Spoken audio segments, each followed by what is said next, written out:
Hey guys, hello everyone, कैसे हैं आप लोग। तो दोस्तों, हम अब सीधे सीधे बात करेंगे 1.4.5 की, जिसको कि कल मैंने आपको रिकॉर्डिंग्स भी सुनवाई थी, जो स्क्रीन रीडर के द्वारा मैंने की हुई थी। तो 1.4.5, that is images of text, and the conformance level is double A. हाँ, यस, डबल ए, ठीक है। तो शुड बी डन। अब ये इसमें क्या कहा गया है कि अगर कोई विजुअल प्रेजेंटेशन है और जिसका टेक्स्ट अलोन प्रेजेंट किया है, यानी अलग, अगर अलग से दिया है उसके उसका जो डिस्क्रिप्टिव टेक्स्ट है, तो फिर उस इमेज के साथ वो टेक्स्ट प्रेजेंट करने की ज़रूरत नहीं है। ये कहता है इमेजेस ऑफ टेक्स्ट क्या है कि अगर कोई विजुअल प्रेजेंटेशन है जो किसी इमेज को लगाया है, वो प्रेजेंटेशन में अगर वो टेक्स्ट अलग से दिया हुआ है डिस्क्रिप्टिव वे में, या ऑल्ट मतलब डिस्क्रिप्शन में, किसी ऑल्ट एट्रीब्यूट क्यों होता है, मैंने बताया था आपको, डिस्क्रिप्शन में दिया हुआ है, तो वो इमेज पे वो टेक्स्ट प्रेजेंट करने की ज़रूरत नहीं है। यही है इमेजेस ऑफ टेक्स्ट। ये है 1.4.5।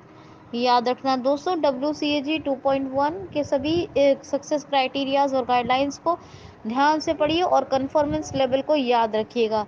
याद रखना, यही ऑफिशियल वर्जन है WCAG 2.1।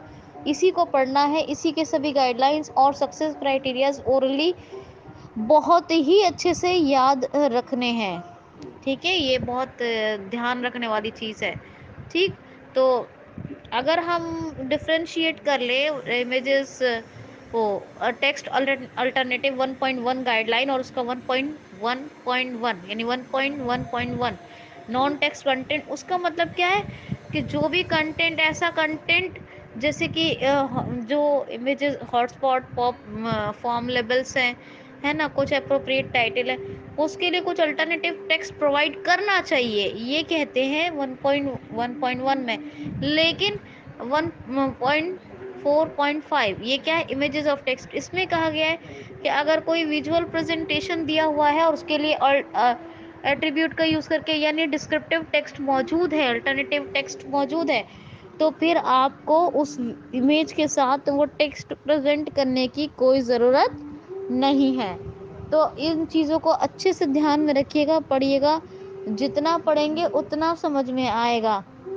Web content accessibility guidelines और सक्सेस क्राइटेरियाज को बहुत ही केयरफुली सुनना और समझना है। ठीक, अब कल 1.4.6 की बात करेंगे हम। ठीक है, कंट्रास्ट इनहेंस की बात करेंगे, और यहाँ से आपका जो है वो लेवल शुरू होगा AAA। ठीक है, कन्फॉर्मेंस लेवल।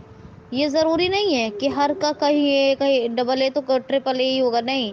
अब AAA के बाद फिर से AA आ जाएगा, तो किसका क्या है ये सब आपको याद रखना है। जितना अच्छे से याद रखेंगे उतना ही आपको फ़ायदा होगा। तो जो आज पढ़ा है उसको बहुत अच्छे से समझिए और ख़ुद से इंटरनेट पे जाके पढ़िए, तो आपको समझ में आएगा।